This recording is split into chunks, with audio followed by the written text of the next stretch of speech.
6 years. The little girl touched her ear. Every doctor said the same thing. Nothing we can do. Her father owned half the city, controlled every judge, every cop. He spent fortunes on specialists from Manhattan to Chicago. They all shrugged. Then a maid saw something no one else dared to look for, and what she pulled out of that child's ear will leave you speechless. Taylor Hebert was a mafia boss. Penthouse suites, private security, the kind of power that makes elected officials sweat. But his daughter Angelina was born deaf. 6 years old. Never heard a sound. Taylor tried everything. The best specialists money could buy, doctors who charged more than most people earned in a year. They ran tests, scans, examinations. All of them said the same thing. Irreversible. Accept it. But Taylor couldn't accept it because Angelina was all he had left. Her mother was gone, torn away by the same violent world Taylor ruled. So Taylor kept searching, kept spending, kept demanding answers from people too afraid to tell him no. What he didn't know, the answer wasn't coming from a hospital. It was coming from the woman he just hired to clean his floors. Hannah Dean was a maid. 27. No degree, no connections, just a woman trying to keep her family safe from the dangerous world that surrounded Taylor's empire. But she noticed something about Angelina that every specialist had missed. Something in her ear. Something dark. And one evening while Taylor was handling business, she made a decision that would either save that little girl's life or end her own. What happened next? You need to see it for yourself. If you are ready to enjoy this story, click that subscribe button, like this video, and comment where in the world you are watching from. Your support helps us bring more wonderful stories, and trust me, you won't want to miss them. Now, let's get into the story. The penthouse stretched across the top 3 floors of the tower. From the outside, it looked like power. Floor-to-ceiling windows, marble that gleamed under crystal chandeliers, art worth more than entire neighborhoods. But inside, silence. Not the peaceful kind. Not the kind that feels like safety. This silence was heavy, dangerous, like everyone knew one wrong word could be their last. Servants moved through the rooms without speaking. Their footsteps were careful, measured. They'd learned quickly. Mr. Hebert liked control. No unnecessary noise, no idle conversation, no questions about his business. Just obedience. And somewhere in that silence, a father was suffocating. Taylor Hebert stood by the window most evenings, his tattooed hand gripping a glass of whiskey, staring out at the city he owned. His slicked-back hair caught the city lights, his tailored suit sharp enough to cut. But his eyes were hollow. He'd built an empire on fear and violence, eliminated every threat, crushed every rival. Yet he couldn't fix the one thing that mattered. His daughter lived in a world he couldn't reach. Angelina, 6 years old. Blonde hair, bright eyes that seemed to ask questions her voice never could. She'd sit in her room for hours, surrounded by toys she barely touched, dolls arranged in perfect rows like tiny, silent witnesses. Taylor never forgave himself. If he'd been different, if he'd chosen a different life, maybe she wouldn't be trapped in this prison of silence he'd built around them both. Maybe she'd be normal. The guilt ate at him like acid he couldn't swallow down. So he did the only thing he knew how to do. He threw money at the problem. Millions of dollars. The best specialists in the country, consultations that required NDAs and armed escorts. Every doctor said the same thing. Your daughter's deafness is congenital. There's nothing we can do. You need to accept this. Accept it. How could he accept that his little girl would never hear him say her name? How could he accept that she'd live her entire life in the silent tomb he'd created? So Taylor kept searching, kept threatening, kept hoping that somewhere out there, someone had the courage to tell him what he wanted to hear. He didn't realize the answer wasn't coming from someone he could intimidate. It was coming from someone who had everything to lose and nothing left to fear. Her name was Hannah Dean, and she was about to risk everything. The penthouse operated on unspoken rules, the kind you learned by watching others disappear. Taylor Abear didn't post them anywhere. He didn't need to. The silence taught you everything. No one spoke unless spoken to. No one made eye contact. No one asked questions. The marble floors were cleaned twice daily, buffed until they reflected the chandeliers like still water. Every surface gleamed. Every corner spotless. Perfection wasn't a goal here. It was survival. Taylor moved through these rooms like a storm that never broke. Slicked back hair, dark and severe. Tattoos crawling up his neck from beneath his crisp white collar, ink that told stories of violence in a language everyone recognized but no one dared translate. His suits were custom, tailored to perfection, black fabric stretched across shoulders that had carried bodies and sins in equal measure. When he walked, even the air seemed to step aside. His men followed him everywhere. Silent shadows in dark suits, hands always near their waistbands, eyes always scanning. They stood outside doors, flanked elevators, monitored every entrance and exit. The penthouse wasn't a home. It was a fortress. And everyone inside it was either a soldier or a prisoner. Angelina was both. She lived on the East Wing, 3 rooms converted into a world within a world. A bedroom with walls painted soft pink, a playroom filled with toys still in their boxes, a study with books she'd never read. Guards stationed at the far end of the hallway, close enough to respond, far enough to maintain the illusion that she wasn't under constant surveillance. But she was. Everyone knew it. The little girl with blonde hair and eyes too old for 6 years. She wore dresses that cost more than cars, ate meals prepared by chefs who'd trained in Paris, slept in sheets with thread counts most people couldn't pronounce. But she never left those 3 rooms. Never went to the parks visible from her window. Never played with other children. Taylor called it protection. Everyone else called it what it was. A cage. She was his weakness, and in his world, weakness got you killed. So he hid her away, surrounded her with armed men and locked doors, kept her isolated from anyone who might use her against him. She was the one thing his enemies could leverage, the one crack in his armor. And that crack was getting wider. Because something was wrong with his daughter, something the doctors couldn't fix, and every day she lived in silence was another day Taylor felt his empire built on fear crumbling under the weight of a problem he couldn't threaten or buy his way out of. The House of Fear had one rule above all others: never show weakness. But weakness was all Taylor had left. Hannah Dean learned about Taylor Abear the way everyone in the city did. Through whispers. Through warnings. Through the kind of stories that made you check your locks twice before sleeping. She never thought she'd work for him.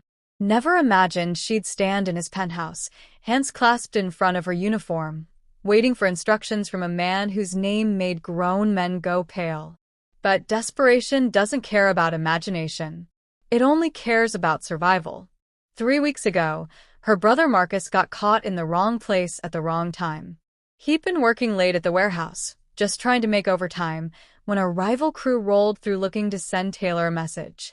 They found Marcus instead. Took him to make their point clear. Pay up or lose what matters. The ransom was $50,000. $50,000 Hannah didn't have. Couldn't borrow. Couldn't steal. Her family had nothing. No savings, no assets, no one to call who had that kind of money just lying around. She'd begged the police, but they'd looked at her like she was already planning a funeral. Nobody went after Taylor Hebert's enemies. Not for one warehouse worker. Not for anyone. So Hannah did the only thing left. She walked straight into the lion's den and asked for a job. The interview lasted 3 minutes. Taylor's head of security, a man named Dimitri with scars that told their own stories, looked her up and down like she was livestock at auction. He asked one question. "Why do you want this job?" She told him the truth. "My brother's life depends on it." Dimitri smiled. Not kindly. "Then you'll work hard."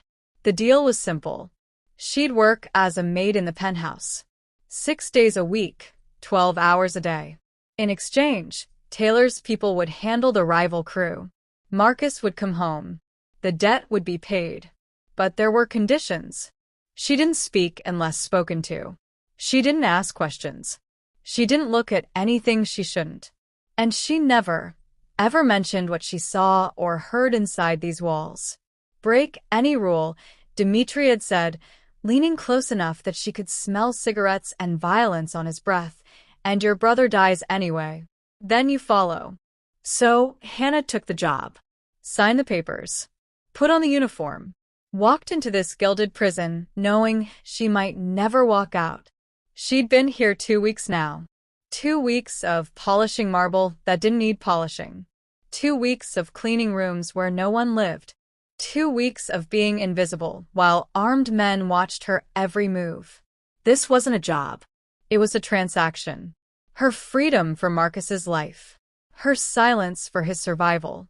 She just had to last long enough to pay the price. Hannah cleaned in patterns. Top to bottom.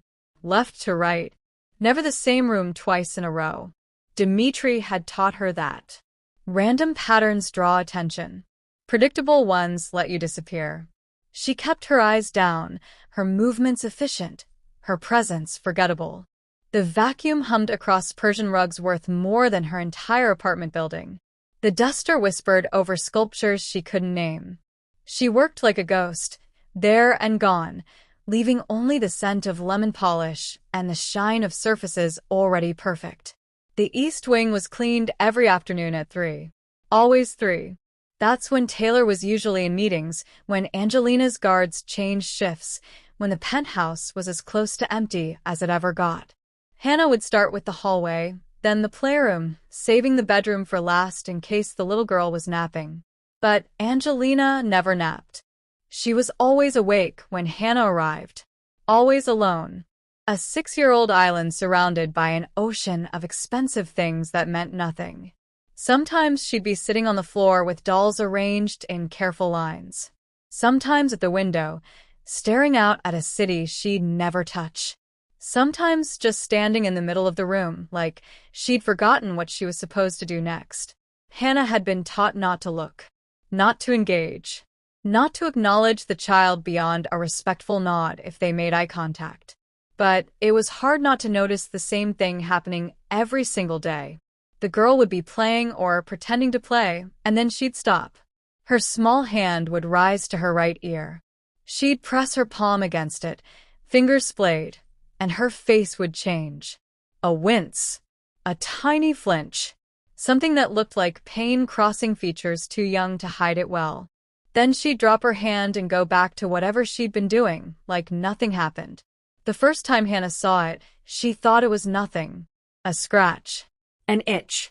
Kids touched their ears. But the second time, she noticed the wince lasted longer. The third time, she saw the girl's eyes water.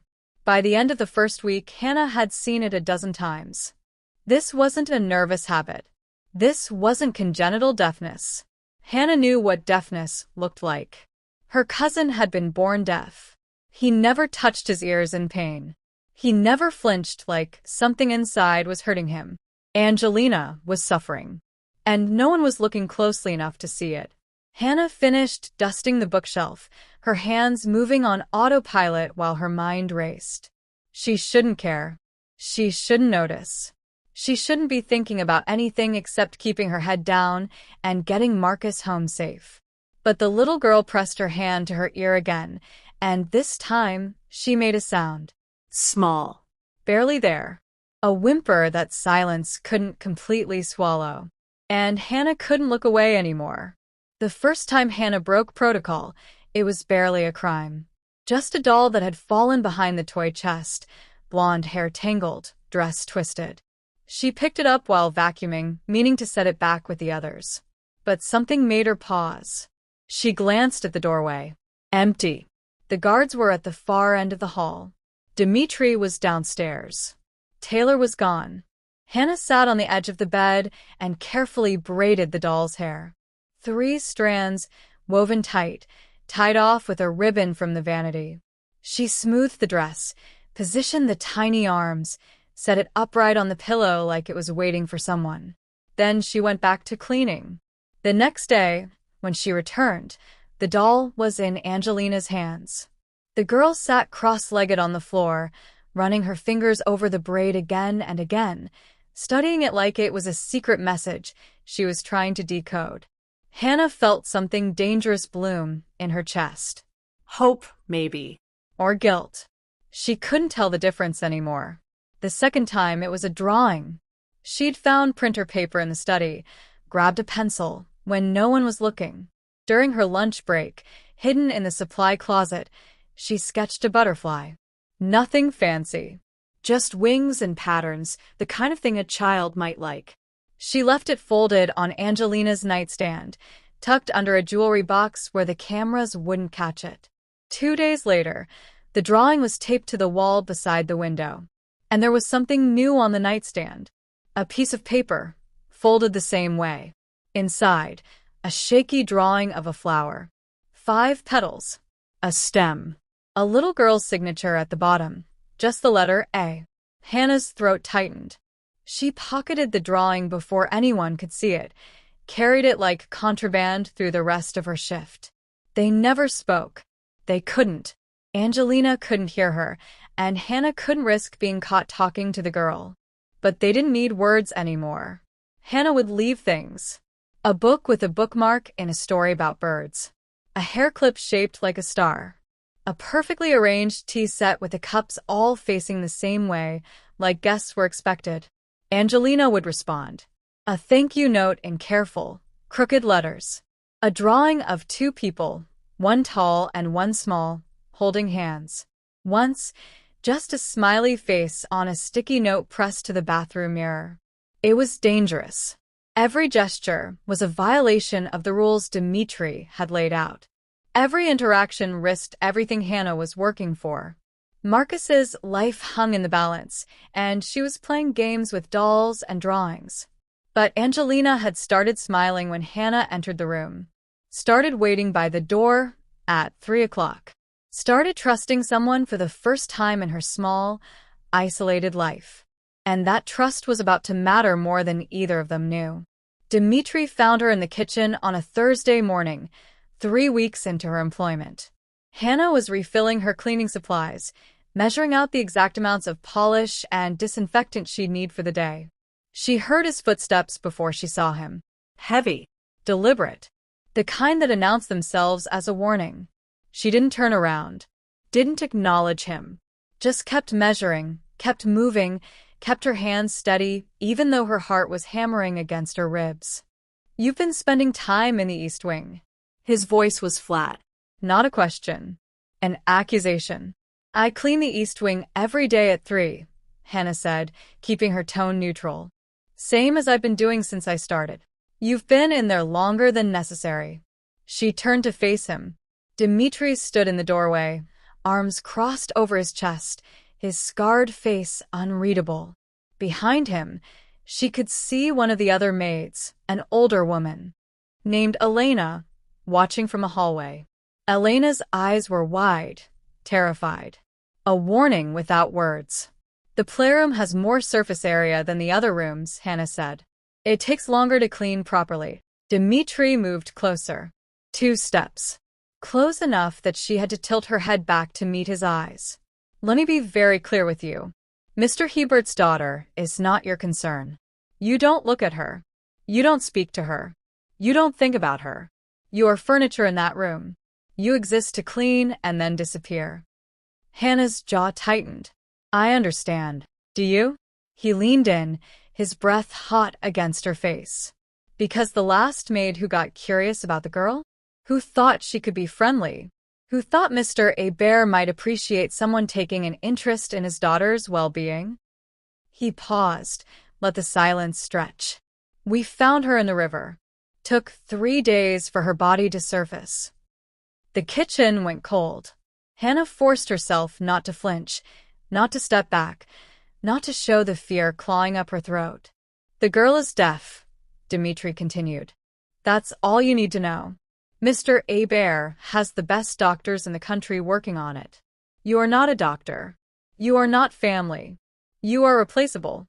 And if you draw any attention to that child, If you make any trouble, if you give me any reason to doubt your usefulness here, your brother won't be the only one drowning in problems.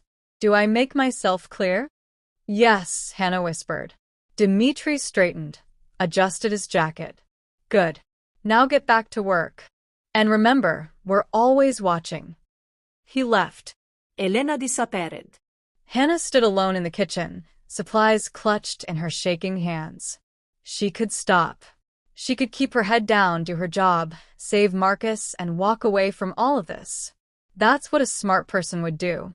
That's what a survivor would do. But she'd seen Angelina's face when the pain hit. She'd seen the way no one else was looking. If you believe facing the truth, no matter how scary, is better than being a coward, hit subscribe.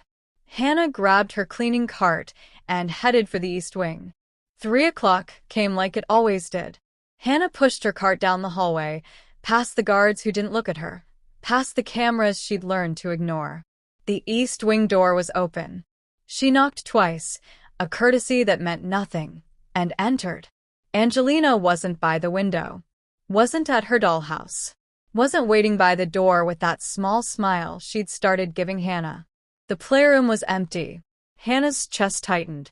She moved through quickly, checking behind furniture, around corners. Nothing. She crossed to the bedroom, knocked again, opened the door, and found her. Angelina was curled in the corner between the bed and the wall, knees pulled to her chest, both hands clamped over her right ear. Her face was red, streaked with tears that fell silently down her cheeks. Her whole body trembled. Hannah dropped the duster. She crossed the room in 3 steps and knelt beside the girl, hands hovering, unsure where to touch, how to help. Angelina's eyes were squeezed shut, her mouth open in a silent scream that no one could hear. This wasn't discomfort. This was agony. Hannah gently touched Angelina's shoulder. The girl's eyes snapped open, wild with pain and fear. But when she saw Hannah, something shifted. Recognition. Trust. She reached out with one shaking hand and grabbed Hannah's sleeve, pulling her closer. Hannah carefully took Angelina's hands away from her ear. The girl resisted at first, whimpering, but Hannah was persistent, gentle. When the hands finally lowered, Hannah could see the ear was red, inflamed. She tilted Angelina's head slightly, angling it toward the light from the window. And then she saw it. Deep inside the ear canal, something dark. Not fluid, not wax. Something solid. Something with segments. Something that moved. Hannah's stomach lurched. She leaned closer, squinting, trying to see past the shadows and the girl's pain. It was there. Unmistakable now. A creature. Black and segmented like armor. Long, too long. Lodged so deep, she could barely see where it ended. A centipede. Living. Moving. Feeding. Hannah pulled back, her hand over her mouth, fighting the urge to vomit. How long had it been there? How had no one seen this? How had the doctors, the specialists, the people Taylor paid millions to, missed something so obvious? Angelina grabbed her arm again, desperate. Her eyes were begging. Begging for help. Begging for relief. Begging for someone to make it stop. Hannah looked at the door. She could get Dmitri. Could call for the guards. Could tell Taylor. But she'd seen how Angelina reacted when the doctors came. The girl had screamed silently, thrashed, refused to let them near her. She'd learned that doctors meant pain and nothing else. More tests. More poking. More people who couldn't help. If Hannah told Taylor now, Angelina would fight. The creature would burrow deeper. The girl would suffer more. And Hannah would lose the only chance to save her. She looked down at Angelina, at the tears still streaming, at the trust in those desperate eyes. There was only one choice left. Hannah's mind raced through the options, each one worse than the last. Tell Taylor and watch armed men drag a screaming child to doctors who'd already failed her. Tell Dmitri and end up in the river like the last maid who got too involved. Walk away and let the creature keep feeding, keep growing, keep driving that little girl deeper into agony. Or Do something no one expected. Something no one had authorized. Something that would either save Angelina's life or end both of theirs. She looked at the girl, still trembling, still clutching her sleeve like it was the only solid thing in a world of pain. Angelina's eyes held something Hannah recognized. The same desperation she'd felt standing outside Taylor's building 3 weeks ago, knowing she was about to trade her freedom for her brother's life. Sometimes you don't get safe choices. Sometimes you only get the choice to act or live with the consequences of doing nothing. Hannah stood up. "I'll be right back," she said, knowing Angelina couldn't hear her, but hoping the girl could read her face, her intention. "I'm going to help you." The medical kit was kept in the bathroom, a pristine white box with a red cross on the front. Taylor kept it stocked better than most hospitals. Bandages, antiseptics, medications with names Hannah couldn't pronounce. And there, in a sealed plastic pouch, a pair of surgical tweezers. Long, thin. Precision instruments meant for removing splinters and foreign objects. Meant for exactly this. Hannah's hands shook as she tore open the pouch. She grabbed the rubbing alcohol, doused the tweezers, let them air dry for 10 seconds she didn't have. Then she went back to Angelina. The girl was watching the door, terrified someone else would come. When she saw Hannah return, saw the tweezers, her eyes went wide. But she didn't run, didn't pull away. She just looked at Hannah with a question written across her tear-stained face. "Do you know what you're doing?" Hannah didn't. She had no training, no medical knowledge, no right to attempt this. She was a maid, a woman with a high school diploma and desperation as her only qualification. But she'd seen something every expensive specialist had missed. She'd seen the truth they were too complacent to look for. Taylor Hebert's millions made his doctors complacent. If you hate professional neglect, like this video now. Hannah knelt beside Angelina and gently tilted her head. The girl winced, but didn't resist. Trust. That fragile, dangerous thing they'd built with braided dolls and butterfly drawings. It was all Hannah had now. She positioned the tweezers at the entrance of the ear canal, her hand steadier than it should be. One chance. One attempt. If she failed, if she pushed the creature deeper, if she caused more damage than already existed, Angelina would suffer. And Hannah would die for it. But if she succeeded, "Hold still, sweetheart," Hannah whispered to the girl, who couldn't hear her. "This ends now." She began. The extraction took forever.